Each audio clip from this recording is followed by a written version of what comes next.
Indonesia adalah negeri dengan sejarah panjang yang tak hanya dipenuhi keindahan tetapi juga tragedi. Salah satu peristiwa kelam yang masih menyisakan misteri adalah tragedi pembantaian ninja Banyuwangi pada tahun 1998. Peristiwa ini mengguncang masyarakat dan menelan ratusan korban, mulai dari dukun santet, guru ngaji, ulama, hingga tokoh masyarakat seperti ketua RT dan RW. Tragedi ini muncul di tengah suasana politik dan sosial yang kacau pasca reformasi. Di Banyuwangi, Jawa Timur, muncul kabar tentang kelompok pembunuh misterius yang disebut ninja. Para pelaku digambarkan mengenakan pakaian serba hitam, bergerak cepat, dan sangat terlatih. Mereka membunuh target dengan cara yang kejam. Ada yang lehernya digorok, kepala dihantam hingga pecah, atau tubuhnya penuh luka tikaman. Pembunuhan ini menyebar begitu cepat. Dalam sehari, korban bisa mencapai 9 orang. Meskipun aparat setempat berusaha melindungi masyarakat dengan mengeluarkan radiogram peringatan, langkah ini justru dianggap oleh banyak pihak sebagai pemicu meluasnya pembantaian.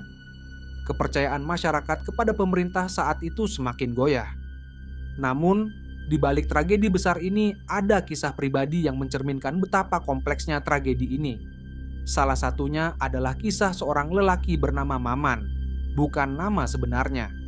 Maman dulunya seorang preman pasar yang dikenal kejam. Ia sering memeras para pedagang dengan dalih uang keamanan. Hidupnya berubah setelah menikah dengan Ayu, seorang wanita yang berhasil membuatnya meninggalkan dunia kelam. Maman pulang ke desanya dan hidup sederhana sebagai pedagang kelapa. Meski tak sejahtera, ia merasa hidupnya lebih tenang dan bahagia. Namun, semua berubah ketika 3 lelaki misterius datang ke rumahnya suatu malam. Mereka menawarkan pekerjaan untuk menjadi pembunuh bayaran. Maman menolak dengan tegas. Ia berkata bahwa dirinya sudah tobat dan tidak ingin kembali ke masa lalunya yang gelap. Sayangnya, takdir tidak berpihak padanya. Beberapa hari kemudian, istrinya jatuh sakit. Ayu didiagnosis menderita penyakit ginjal yang membutuhkan biaya besar untuk pengobatan. Uang yang dimiliki Maman tidak cukup, dan ia tak sanggup melihat istrinya menderita. Dengan berat hati, Maman mengambil keputusan yang akan mengubah hidupnya selamanya. Ia menerima tawaran pekerjaan itu. Maman mendatangi alamat yang diberikan. Lokasinya adalah sebuah gedung tua yang tak terawat. Di sana, ia bertemu kembali dengan 3 lelaki misterius dan puluhan pria berbadan besar yang sudah bergabung. Mereka semua mengenakan pakaian serba hitam dan dilatih untuk melakukan pembunuhan tanpa jejak. Maman dengan cepat menjadi pemimpin kelompok itu karena reputasinya sebagai preman pasar yang berpengalaman. Ia diberi daftar nama orang-orang yang harus dibunuh. Sebagian besar adalah dukun santet, namun di dalam daftar itu juga ada ulama dan tokoh masyarakat. Pada malam pertama misinya, Maman memimpin kelompoknya menyerbu sebuah desa. Mereka bergerak cepat, mengenakan pakaian serba hitam, dan memastikan lampu rumah target padam sebelum menyerang. Para korban dibunuh dengan cara brutal. Namun, di tengah kekacauan itu, seorang warga sempat melihat salah satu pembunuh dan menggambarkannya sebagai manusia berpakaian hitam seperti ninja. Keesokan paginya, desa itu gempar. Polisi datang, tetapi mereka kesulitan menemukan jejak para pelaku. Sementara itu, di markasnya, Maman dan kelompoknya berpesta merayakan keberhasilan mereka. Uang yang dijanjikan segera dibagikan, dan Maman langsung membawa bagian miliknya untuk membayar biaya rumah sakit istrinya. Namun, tragedi ini tidak berhenti di situ. Beberapa hari kemudian, Maman kembali diberi tugas. Kali ini targetnya bukan hanya dukun santet, tetapi juga seorang kiai besar yang memiliki pesantren ternama. Meski ragu, Maman tak punya pilihan. Ia membutuhkan uang untuk pengobatan istrinya. Malam itu, Maman dan kelompoknya bergerak menuju pesantren sang kiai.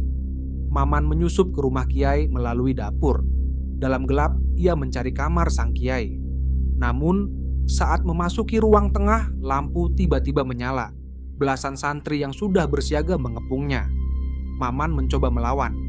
Ia melepaskan tembakan dan melukai beberapa santri, tetapi pelurunya habis. Para santri berhasil menangkap dan melumpuhkannya. Alih-alih membunuh, sang kiai memerintahkan para santri untuk menyerahkan Maman ke polisi.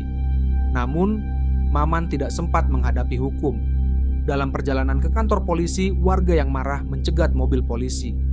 Mereka menyeret Maman keluar dan menghakiminya secara brutal.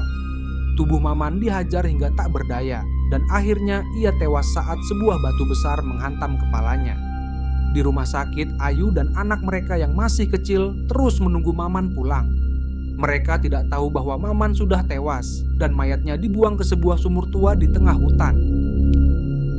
Tragedi Ninja Banyuwangi tidak hanya menyisakan ratusan korban, tetapi juga misteri yang tak pernah terpecahkan. Hingga kini, motif di balik pembantaian ini masih menjadi tanda tanya besar.